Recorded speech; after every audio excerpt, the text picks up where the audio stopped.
Hello! మిమ్మల్నేనండి. అందరికీ నమస్కారం. ఈరోజు పంచామృతాల గురించి తెలుసుకుందాము. మనం పూజల్లో కానీ, దేవుడికి అభిషేకం చేసినప్పుడు కానీ, ఏదైనా గుడికెళ్ళినప్పుడు కొబ్బరి నీళ్ళు కానీ, పంచామృతాన్ని కానీ తీర్థంగా ఇస్తారు.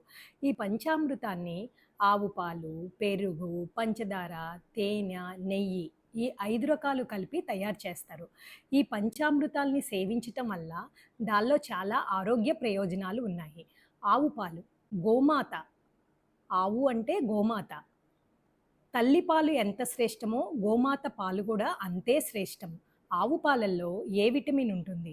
అందువల్ల కొంతమంది సన్నబడాలి అనుకున్న వాళ్ళకి దాన్ని ఒక పద్ధతిలో తీసుకుంటే మంచి ప్రయోజనం ఉంటుంది. అంతే కాకుండా నైట్ బ్లైండ్‌నెస్ ఉన్న వాళ్ళకి ఏ విటమిన్ ఉండటం వల్ల నైట్ బ్లైండ్‌నెస్ ఉన్న వాళ్ళకి చాలా చక్కగా అది ఉపయోగపడుతుంది. అంతే కాకుండా పాలల్లో కాల్షియం ఉంటుంది కాబట్టి పిల్లలు, పెద్దవాళ్ళు కూడా ఇది తీసుకోవటం వల్ల ఎముకలకు మంచి బలం వస్తుంది.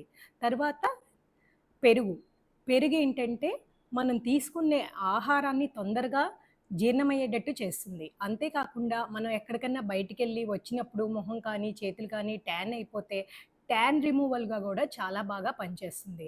ఈ పెరుగులో మంచి గుణాలున్నాయన్నమాట. శరీరంలో ఎక్కువగా వేడి ఉన్నట్లయితే ఆ వేడిని తగ్గిస్తుంది. అంతే కాకుండా తొందరగా జీర్ణమయ్యేటట్టు కూడా చేస్తది.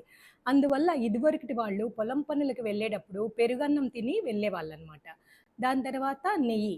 నెయ్యి ఏంటంటే మేధాశక్తిని పెంపొందిస్తుంది, జ్ఞాపక శక్తిని కూడా పెంపొందిస్తుంది. ఆయుర్వేదంలో నెయ్యికి చాలా ప్రాముఖ్యత ఇస్తారు.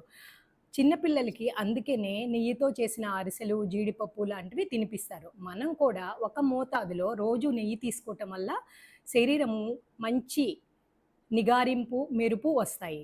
దాని తర్వాత తేనె. ఇదివరకటి రోజుల నుంచి మన ఆహార పదార్థాల్లో తేనెని వాడేవాళ్ళు. తేనె ఏంటంటే యాంటీబయాటిక్‌గా పనిచేస్తది. సూక్ష్మ క్రిములు దగ్గరికి రాకుండా చేస్తుంది. ఆహారం తొందరగా జీర్ణమయ్యేలాగా చేస్తుంది. ఇంకా మనం ఫేస్ ప్యాకులేసుకునే వాటిల్లో కూడా తేనెని ఉపయోగిస్తారు.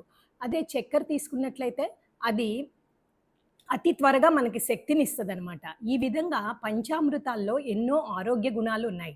అంటే మన పెద్దవాళ్ళు పెట్టిన ప్రతి దాని వెనక కూడా ఆరోగ్య రహస్యాలు ఉన్నాయన్నమాట. ఇంకెందుకు ఆలస్యం? మనందరము దీన్ని ఫాలో అవుదాం.